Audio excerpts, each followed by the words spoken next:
Welcome to the Ideal Investor Show. This is the podcast where we help you challenge your mindset and discover where you are. Tired of stories about other people's success? We can help you change your life, determine your time freedom point, and join us on the journey to financial success.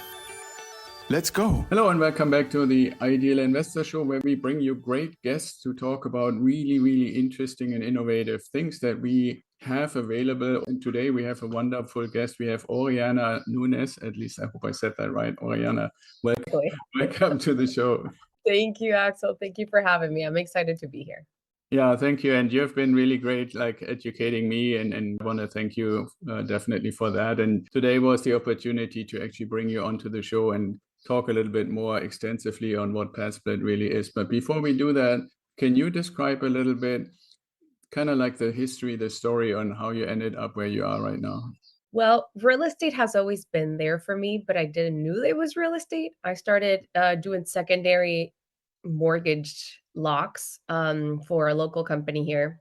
Then the boyfriend at the time was very interested in wholesaling. So we both decided to take this journey into wholesaling, and we went full force into wholesaling. We started dropping signs. We started knocking on doors. We started, you call it, cold calling. We had written letters, everything. We did all of it, driving for dollars, right? That's how our real estate career started. We did get our licenses, but it was never really with the idea to go traditional. It was always the investment route. It was so appealing. It was just something that was just like filling us inside. So we did a lot of transactions within the wholesale world. Then we started doing some flip projects. That was harder for us because we didn't have a lot of the experience on flipping. And flipping sounds amazing when you look at the numbers, but people don't talk a lot on what it takes to flip, right? The property management, the project management, the contractor relationships, all that. And really? Then I ended up... Are you actually saying all the stuff on HGTV is not quite true? Exactly. HGTV had us thinking something, and then you go practice it. It's a completely different universe. You're like, nobody told me this. Yeah. So that was a great lesson for us. And like, don't believe everything that's out there. Do your extensive research and really talk to people that are doing it. Not that they weren't doing it. They're there for the camera too. So then I ended up actually doing some acquisitions for a hedge fund. That was an interesting opportunity that I was able to be a part of. But my heart was not in it any longer. It felt like I was not necessarily contributing positively. And Padsplit was there. And as soon as we were able to start with Padsplit, our journey completely changed because now we are aligned with something that is so connected to us, feeling like we're contributing towards other people, and also adding to our portfolio. So the rest is history, but that's how it all started, from the bottom up. We now have a portfolio. So we've been able to apply what we help so many other investors build to ourselves. Because there was a point in our career where we're like, but we keep helping everybody. Why would we not use that expertise and experience to do it for ourselves? Yeah, absolutely. So how many years before you actually, I know Padsplit started in 2017, if I'm not mistaken. So how many years before did you do all the other stuff? My real estate career really started in 2014. So about 8 years, or almost 9 years in real estate now. Seen a little bit of everything. And then, like I said, now that it's Padsplit, the alignment is completely there. Cool. And did you and your husband found it, or were co-founders, or did you just hear about it, or how did that happen? COVID happened, right? And we kept hearing about Padsplit, but we are really the account executives for Florida, and we're nationwide as well. But our CEO created it because he was already renting by the room. It wasn't nothing new or unique, right? He just had the opportunity to now create something because he saw the huge need for it. And there was nothing that was existent already for that. Absolutely. Cool. So, I mean, you were not necessarily the founders, but you were there pretty early and you worked your way up to a pretty prominent position. Tell us a little bit for the audience. I mean, they can obviously Google it, but, hearing it from somebody who is been with it for a while. Tell us a little bit, what is it and exactly how it works? Yeah. So Padsplit is a platform, a technology platform, and a lot of people are already familiar with technology platforms like VRBO, HomeAway, So we are technology-wise similar in that sense, but what we're doing is we're creating affordable housing for individuals that are being fully priced out of the marketplace through high interest rates, through extensive background checks or extensive requirements to become a qualifier renter for a studio apartment, right? And we are providing that housing for those individuals through creating bedrooms. Someone can potentially look at, rent for room through Padsplit.com in the cities that they live in and they work in. On the other side, the investor is now able to increase their cash flow returns by creating additional bedrooms. So it's a win-win solution. It's a doing good and doing well for yourself and for others. Very cool. So let me describe it basically for the audience how I understood it. And since I have you, it would be great if you can say, okay, you got it right. Let's go. So you basically have two communities, in my opinion, that you're serving. The one community are people like myself or others who invest in properties, typically single family homes. And we're looking for potentially, I would say, three different options to generate cash flow. We can either find a long-term tenant that hopefully stays in there forever and says, this is my home and pays on time. Awesome. They're rare. I think we all know that. The second option that is pretty familiar, like you mentioned, VRBO, Airbnb, something like short-term rental. And for mid-term is what I would call it, where people say, okay, I need a place to stay. I can't afford a whole house.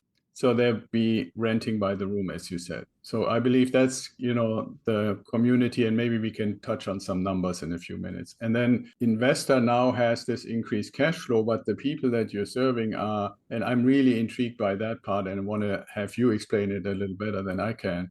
Who are the people? Because when I first heard about it, I thought midterm rental, isn't that for like project managers and traveling nurses? And then tell me what all the other cases are that also apply. Right. So Pats would realize that there's such a bigger audience than just the traveling nurses and those project managers that you mentioned, right? Turns out that over 14 million Americans are making less than medium income.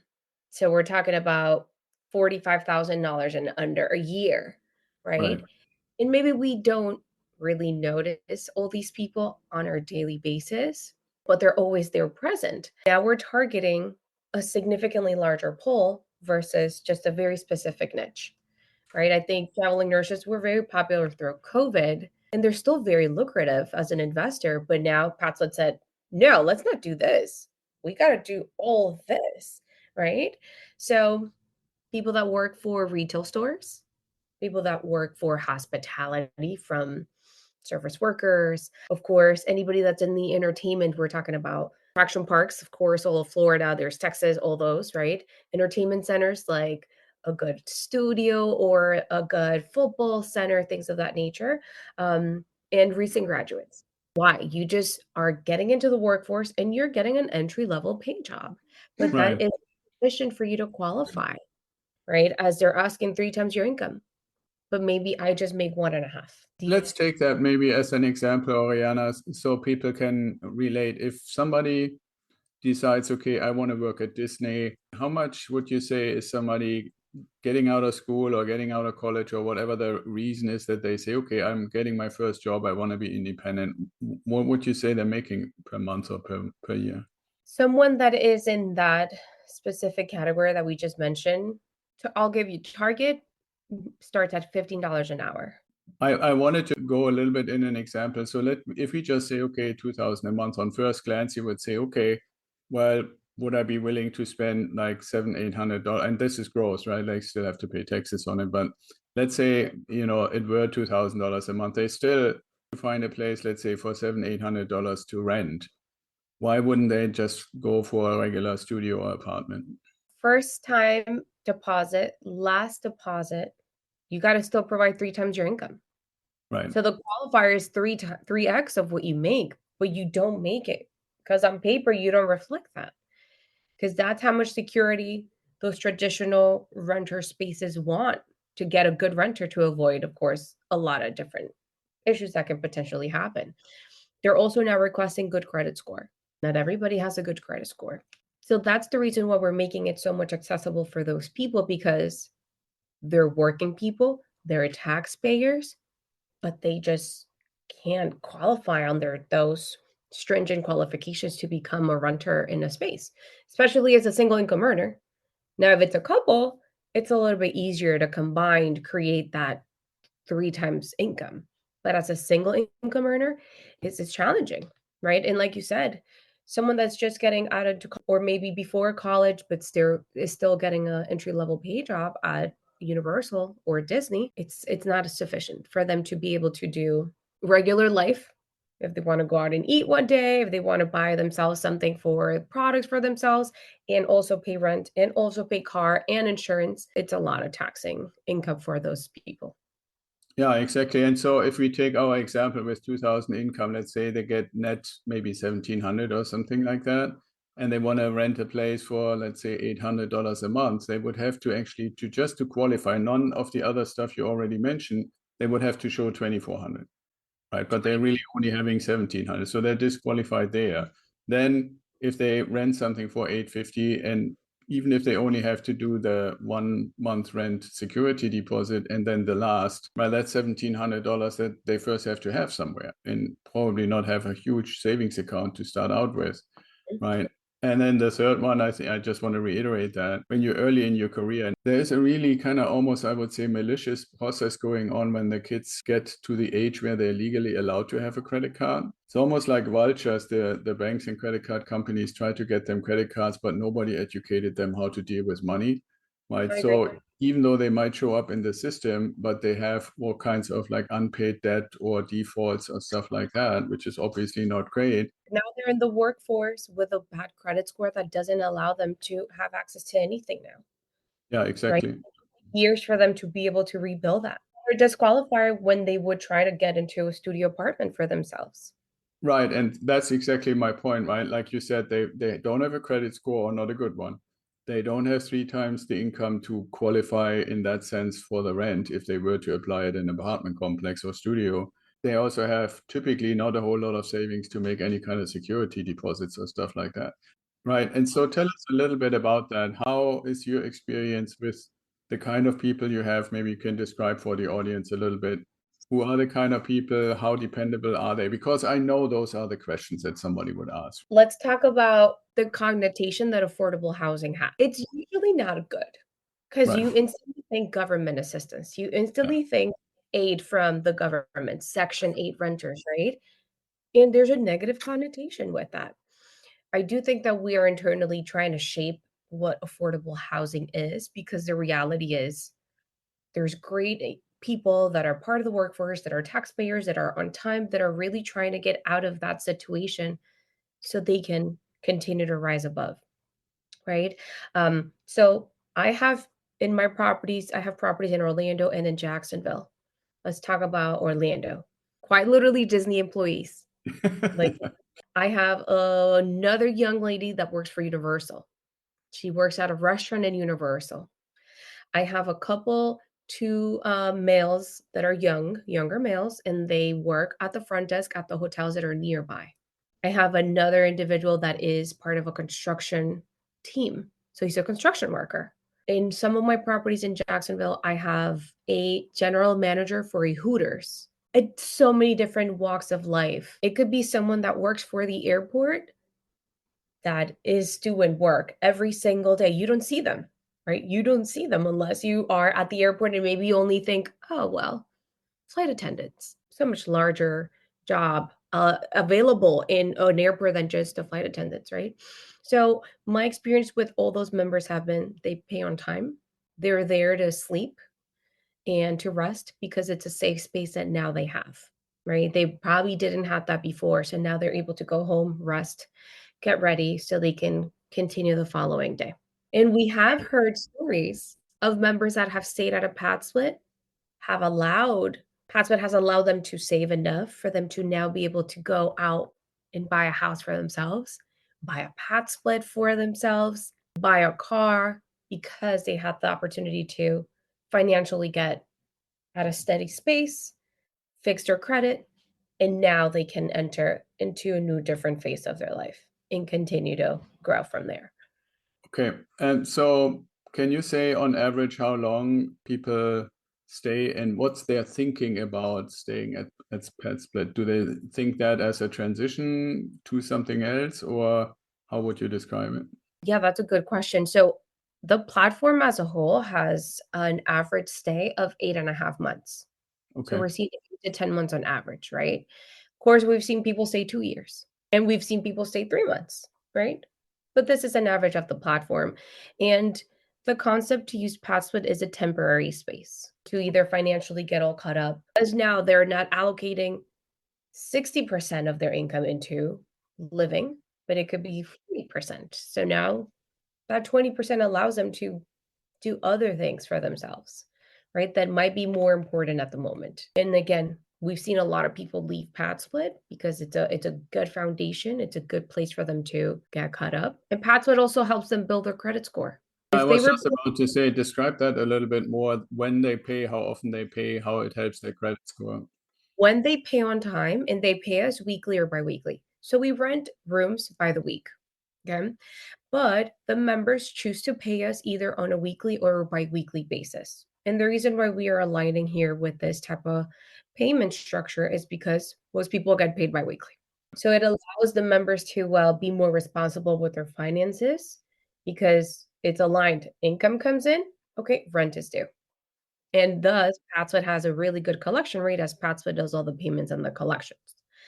So every time they pay us on time, we are also reporting it to the credit bureau.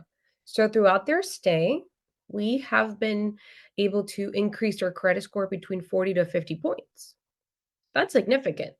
Going from Right. 600 to 650, okay, right? Or 620 to 680, that's a significant increase where now you can be a qualifier for a lot of different things at 680. In a lot of places that you would rent somewhere from, they only report negatively. Yeah, absolutely. Other thing, you have used the term several times, and for our audience, what's the significance of calling them members? Members, yes. So we do not call them tenants, we call them members. They have a membership relationship with the platform.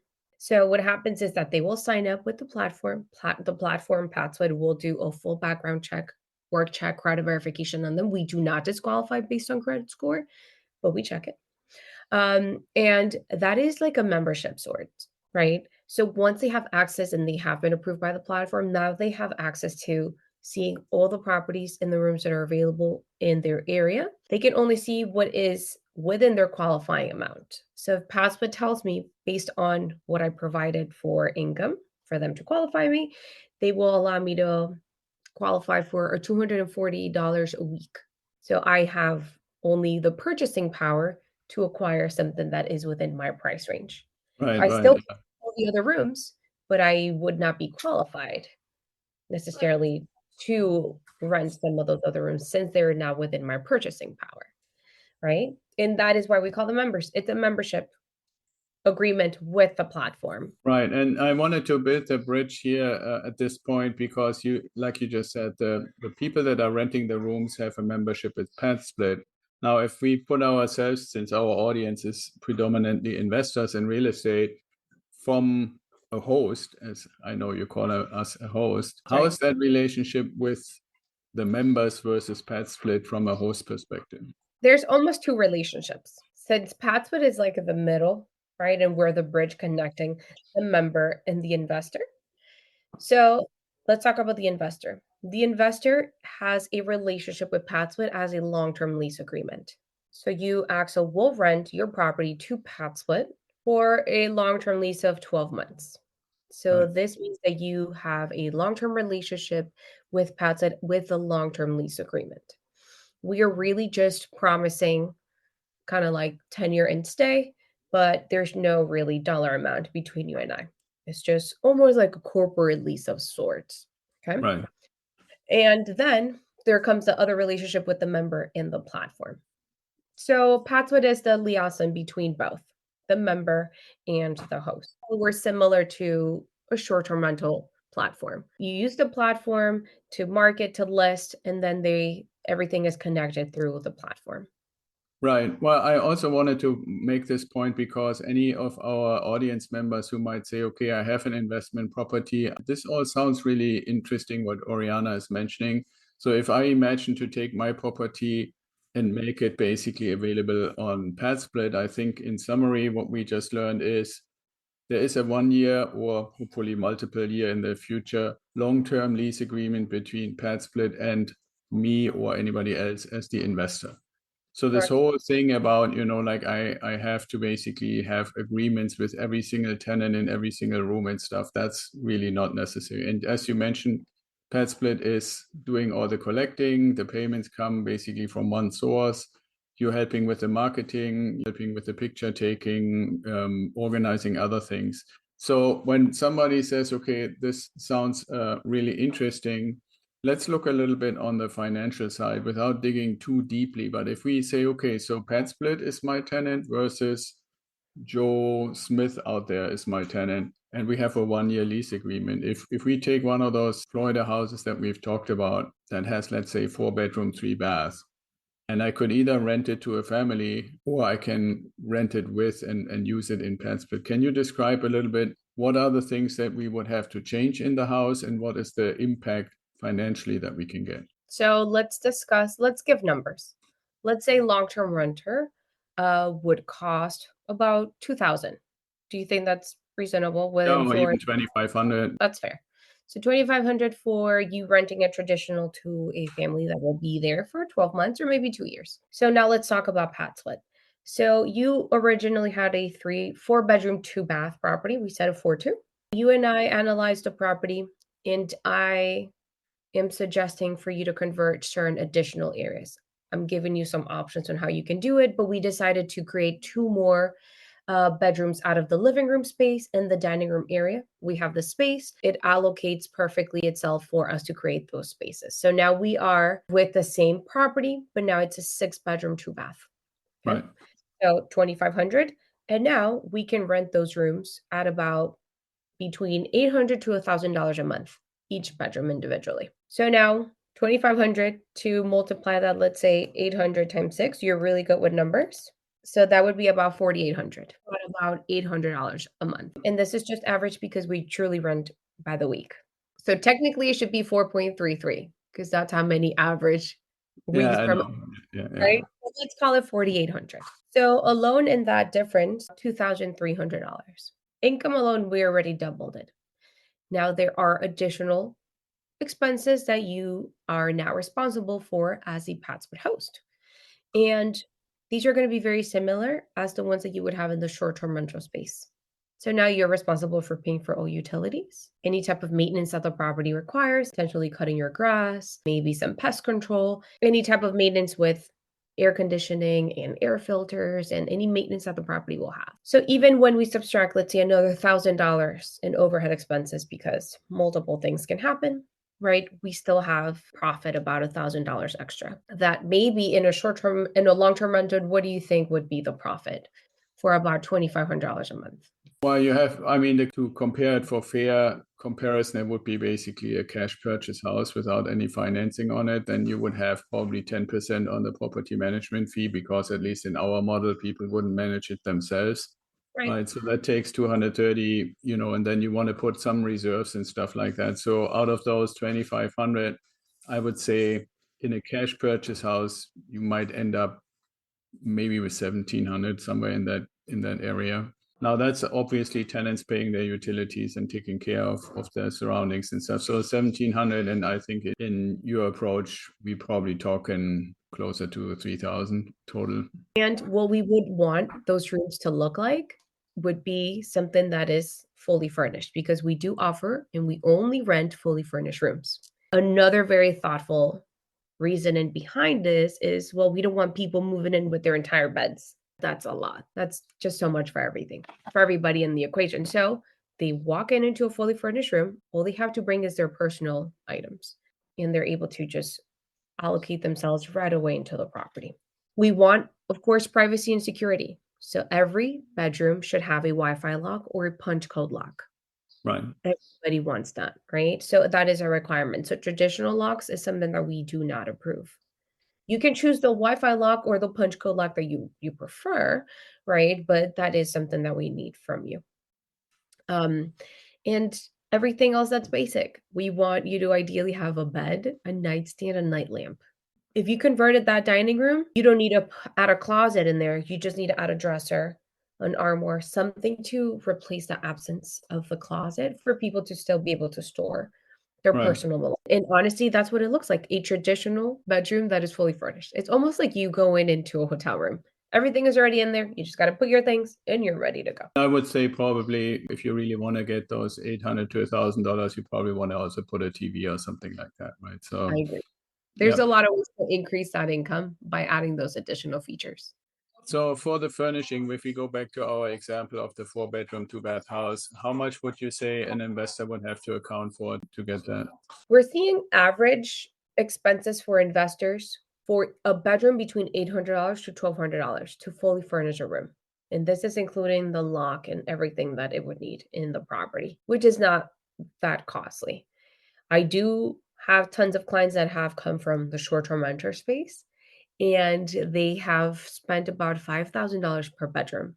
That's a lot, but I understand also why. That's a whole other universe, right?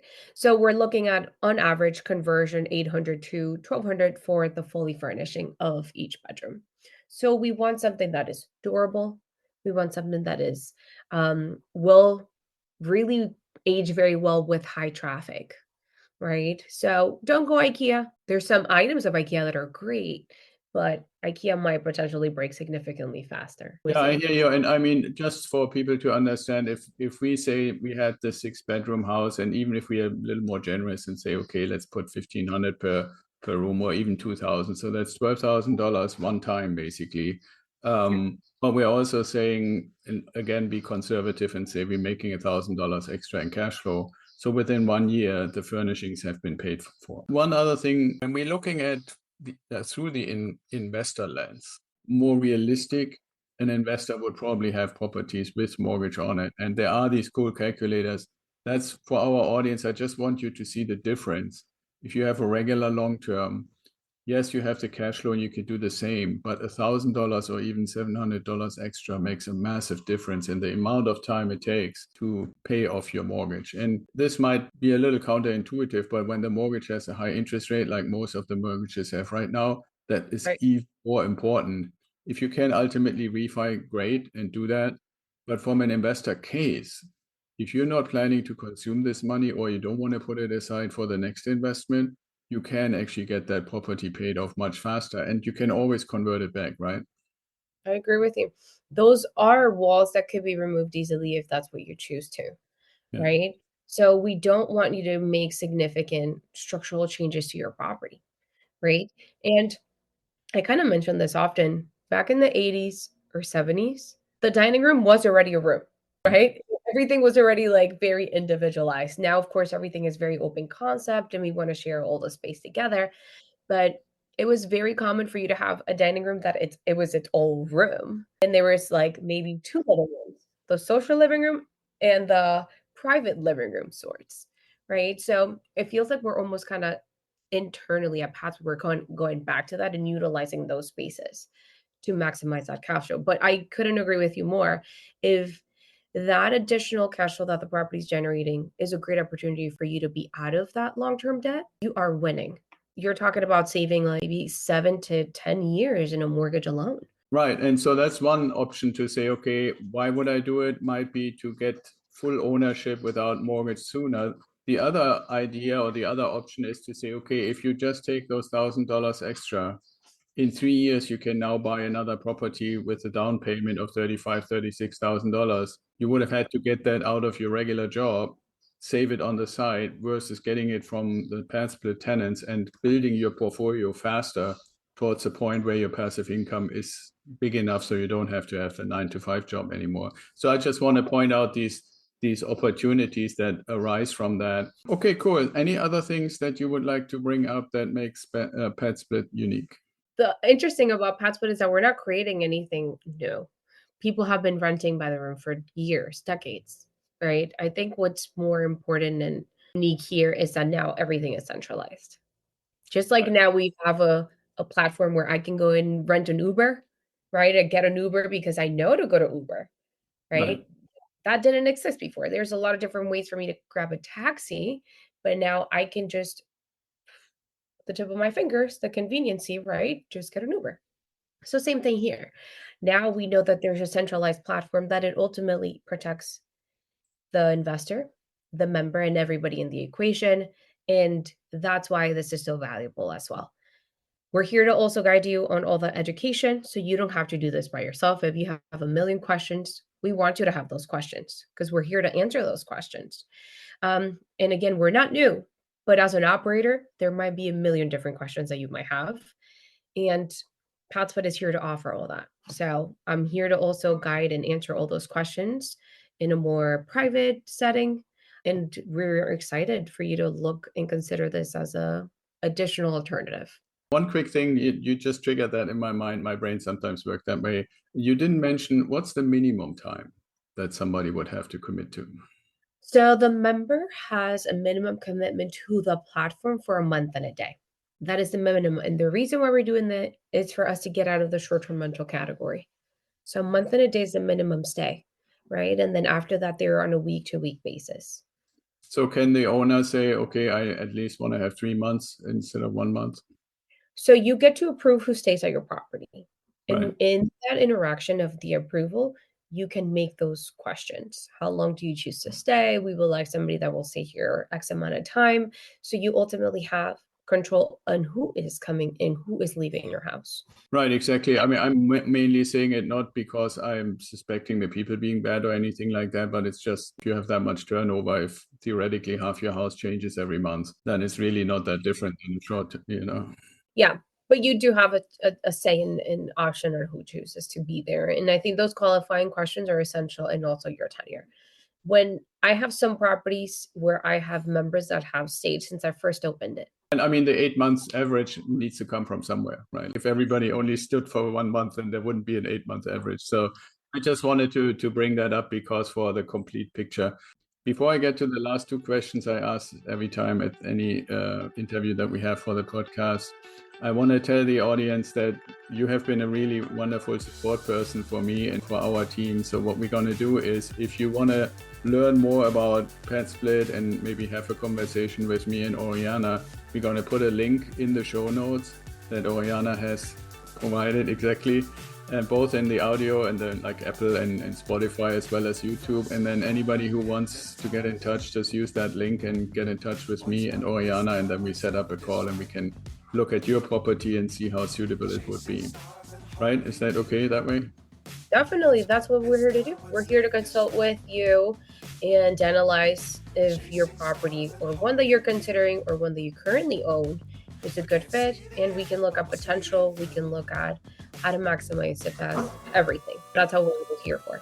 Okay, I was lying. There's one more Padsplit related question, and that is, there might be some audience members who might ask, okay, if I don't have a property in any of the locations that you guys are already at, does Padsplit actually offer property?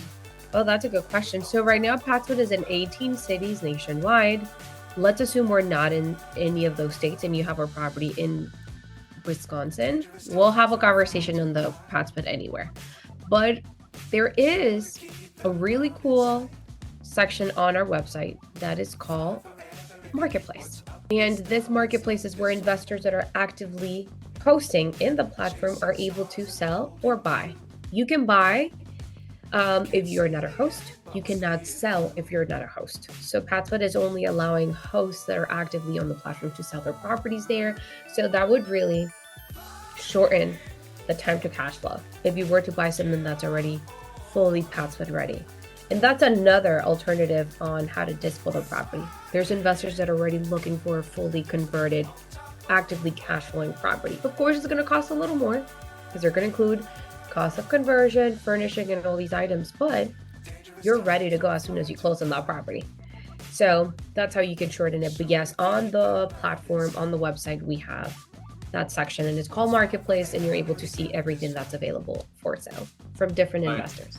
Okay, very cool. So as hopefully everybody in the audience has realized, it's a full enveloping service that Orianna and her team is offering, and I'm really glad that we have the connection with you. So first of the last two questions is, Orianna, if you could meet anybody, who would it be and why? Wow. It's going to be non-real estate oriented, okay? This person is not alive, but I would like to meet Freddie Mercury.